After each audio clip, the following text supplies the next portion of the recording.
penerapan pembatasan kegiatan masyarakat atau PPKM menjadi cara termutakhir yang dilakukan pemerintah dalam upaya pengendalian COVID-19. PPKM berlaku di wilayah Jawa Bali, khususnya wilayah yang memiliki kasus positif tertinggi, termasuk di DKI Jakarta. Sejak penerapan PPKM mulai 11 Januari 2021, kasus positif COVID-19 di DKI Jakarta justru menunjukkan peningkatan. Terjadi penambahan kasus positif mencapai 3.000 kasus per hari. Kondisi ini membuat risiko dari pandemi meningkat. Rumah sakit rujukan terancam tidak lagi bisa menampung pasien COVID jika kasus positif harian terus bertambah. Kesadaran masyarakat dalam berperilaku pada masa pandemi kembali harus didengungkan sebagai bagian dari upaya pengendalian. Jika PPKM kurang efektif untuk menahan laju transmisi COVID-19, skenario yang lebih masif dibutuhkan agar Indonesia bisa segera lepas dari pandemi. Dengan program vaksinasi nasional yang sudah berjalan, masyarakat diharapkan bisa bersabar dan menahan perilaku yang bisa menambah peluang tertular COVID-19. Tim Liputan Berita 1. Ya, pemirsa, pemerintah terus berupaya agar pandemi dapat dikendalikan. Cara terkini yang dilakukannya adalah dengan pemberlakuan penerapan pembatasan kegiatan masyarakat atau PPKM. 1 pekan PPKM berjalan, penambahan kasus positif COVID ini tidak kunjung melandai. Bahkan di DKI Jakarta pun penambahan jumlah kasus positif mencapai 3.000 kasus per harinya. Hal ini memberikan indikasi kalau mobilitas masyarakat ini belum berhasil untuk diredam. Dorongan untuk mengubah perilaku selama pandemi kembali diperlukan agar pandemi segera terkendali. Untuk membahasnya kami sudah terhubung bersama Ketua Bidang Perubahan Perilaku Satgas Penanganan COVID-19 ada Pak Sony Hari Harmadi dan juga ahli epidemiologi Griffith University Diki Budiman. Saya sapa dulu Pak Sony dan Pak Diki. Terima kasih sudah bergabung bersama kami dalam Lunch Talk. Sehat-sehat ya Bapak-Bapak. Alhamdulillah Mbak Popi, Dr. Diki sehat. Alhamdulillah. Terima kasih untuk waktunya. Saya mungkin sebelum minta pendapat Dr. Diki dulu, saya ke Pak Sony dulu. PSBB ketat sudah dilakukan sejak 11 Januari, tapi kita lihat saya nggak dengar suaranya nih. Ya, angka penambahan COVID-19-nya ini masih terus meningkat. Bahkan Jakarta pun kasus positifnya mencapai 3.000 lebih. Ini ada apa sebenarnya? Bagaimana temuan Satgas COVID di lapangan, Pak Sony? Ya, jadi Mbak Popi, kami mengamati bahwa terjadi lonjakan kasus berhubungan dengan libur panjang kemarin. Kalau libur panjang Natal itu tidak sedrastis libur panjang Lebaran. Sehingga libur panjang Lebaran efeknya 2 minggu setelahnya angka kasusnya juga naik. Bahkan untuk DKI Jakarta sendiri menyumbang hampir 1/4 dari kasus nasional. Ya, ini menjadi sebuah alarm. Dan kalau selesai libur panjang seperti ini, kita juga mewaspadai munculnya klaster baru, terutama klaster keluarga, ya, sebagai dampak dari libur panjang. Karena biasanya kan libur panjang bersama keluarga. Nah, kemudian juga yang menjadi perhatian kita, kami memperhatikan itu ada kenaikan mobilitas penduduk dalam periode libur Natal dan libur akhir tahun kemarin. Kalau secara statistik, kenaikan mobilitas itu hampir selalu diikuti oleh lonjakan kasus, terutama mobilitas pada daerah wisata ataupun kemudian mobilitas di tempat retail, ya, perbelanjaan. Sehingga kami memperhatikan bahwa kalau mobilitas penduduk ini naik, itu bisa menyebabkan kasusnya meningkat setelah 1 sampai 2 minggu kemudian, kira-kira gitu. Oke, baik. Jadi memang ini disebabkan oleh libur panjang kemarin. Artinya ada yang salah tidak atau apa yang harus dilakukan soal pola perilaku ini? Karena kita tahu bahwa ketika misalnya kita mau keluar rumah, pasti itu berpengaruh terhadap pola perilaku, cara berpikir. Pak Sony melihatnya seperti apa?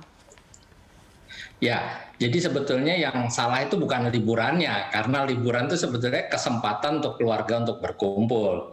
Tetapi ternyata 9 bulan, 10 bulan setelah kita menghadapi pandemi, masyarakat juga mengalami kejenuhan, sehingga mereka melakukan mobilitas yang cukup tinggi. Ya.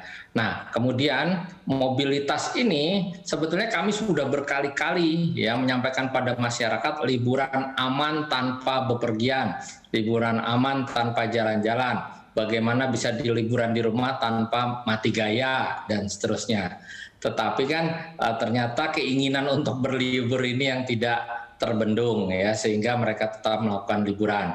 Bahkan pemerintah sebetulnya sudah membuat beberapa aturan, Pak Ketua Satgas juga sudah membuat surat edaran agar lebih sulit sebetulnya orang melakukan bepergian.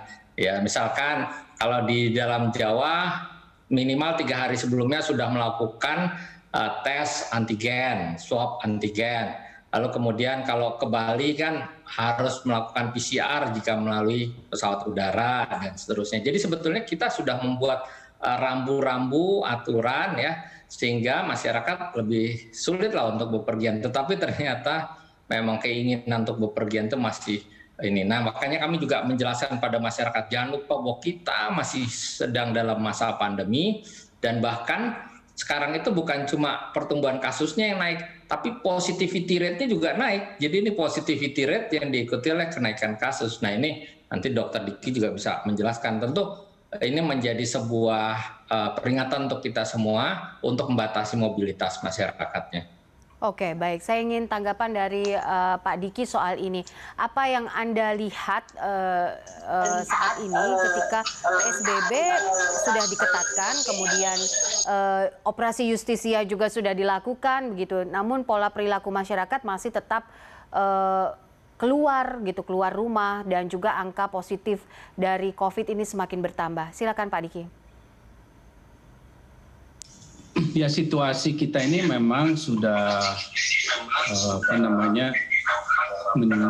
harus menjadi catatan serius lah ya untuk kita semua ya, dan terutama dengan tadi sudah disinggung Pak Sony, tes positivity rate kita ini meningkat tajam ya. Jadi tes positivity rate ini punya 2 pesan penting.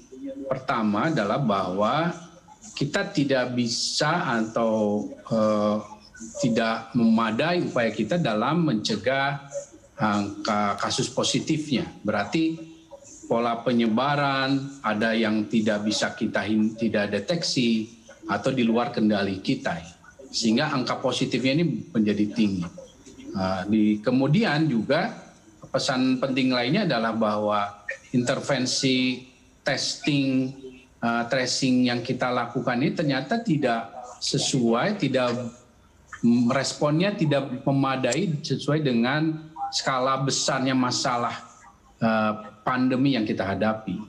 Dan ini bila dibiarkan sangat-sangat berbahaya ya, karena akan semakin banyak kasus positif yang timbul dan tidak terdeteksi, yang pada gilirannya akan menginfeksi kelompok paling rawan di masyarakat, yang artinya akan meningkatkan angka kesakitan dan kematian. Dan sebagai gambaran saja bahwa saat ini pandemi kita ini seperti halnya, katakanlah jangan bicara Indonesia dulu lah, Jawa saja. Jawa ini penduduknya padat banyak. Itu ibaratnya kita punya lahan begitu luas yang orang itu diibaratkan adalah padang ilalang yang kering sekali. Sehingga semua artinya dalam kondisi sangat rawan. Itulah sebabnya gelombang 1 kita bisa sangat panjang, sampai di setengah dari populasi ini terinfeksi, kan itu yang harus kita hindari. Jadi apapun yang kita lakukan dengan penyadaran ini harus ada perubahan perilaku di 2 pihak, di pemerintahnya dan di masyarakatnya. Pemerintahnya menyadari bahwa oke, kita harus perkuat nih 3T-nya gitu. Vaksin, ya itu akan membantu salah satu strategi untuk memproteksi individu itu. Tapi 3T-nya harus betul-betul dilakukan secara setara dan merata di semua daerah. Kemudian masyarakat ya menyadari bahwa ternyata 3M saja tidak mumpuni dengan skala pandemi yang sudah sebesar ini. sudah harus juga membatasi mobilitasnya, membatasi interaksinya, kemudian juga menjauhi dan menghindari keramaian. Nah, ini yang harus dibangun ya, dan sekali lagi situasinya memang tidak boleh libur sebetulnya ya. Oke, Pak Diki, apakah PSBB ketat ini justru tidak terlalu berpengaruh atau apakah ada aksi ataupun misalnya regulasi lain yang bisa dibuat sehingga angka COVID ini tidak terus naik positivity-nya? Jadi yang ingin saya luruskan juga bahwa kita ini memiliki senjata regulasi kita ini PSBB kan. Nah sayangnya sejak awal pandemi adanya pemilihan strategi tambahan PSBB ini tidak sesuai regulasi. Di mana tidak sesuai regulasi, dengan Pak Diki? Definisi PSBB di regulasi itu sendiri. Jadi PSBB itu sebetulnya, karena saya terlibat di beberapa prosesnya, itulah lockdown itu. Jadi lockdown itu PSBB. Tapi kita, sebagaimana kita alami, sejauh ini selalu yang diambil dari kebijakan itu adalah PSBB dalam penyesuaian, dalam bentuk modifikasi. Ini ada dua hal yang berbahaya. Pertama bahwa ya selain itu tidak sesuai regulasi ya. Karena gini, kalau regulasi produk hukum yang kita hasilkan di Republik ini, itu hasil bentuk salah satu hasil ilmiah loh. Pakar banyak di situ terlibat. Jadi itu sudah menjadi produk yang memang dianggap sangat sesuai untuk kondisi Indonesia. Nah ini yang harus disadari. Kedua, kalau itu tidak dilakukan dengan sesuai dengan regulasi, ya tidak akan efektif.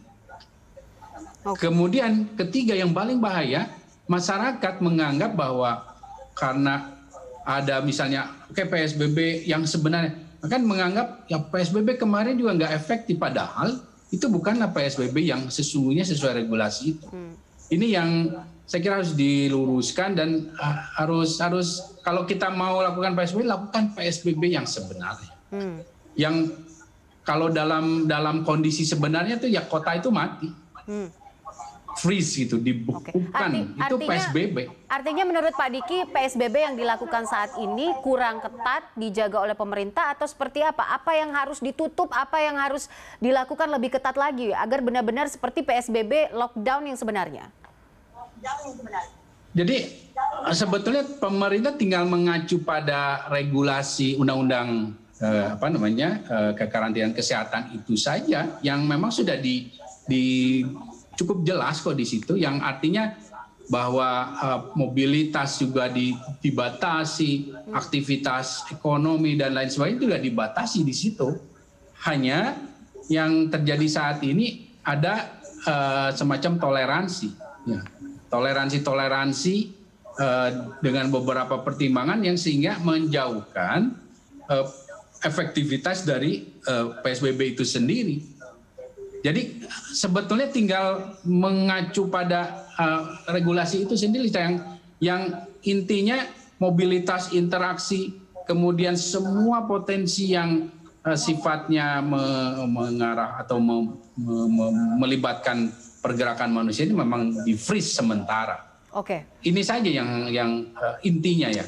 Baik. Lebih detailnya sebenarnya ada di regulasi. Baik, nanti kita akan tanyakan apalagi cara yang bisa dilakukan oleh Satgas COVID untuk mengendalikan COVID dan juga positivity rate yang meningkat ini. Tapi kita jeda sebentar, pemirsa tetaplah bersama kami. Pak Sony, sesaat lagi.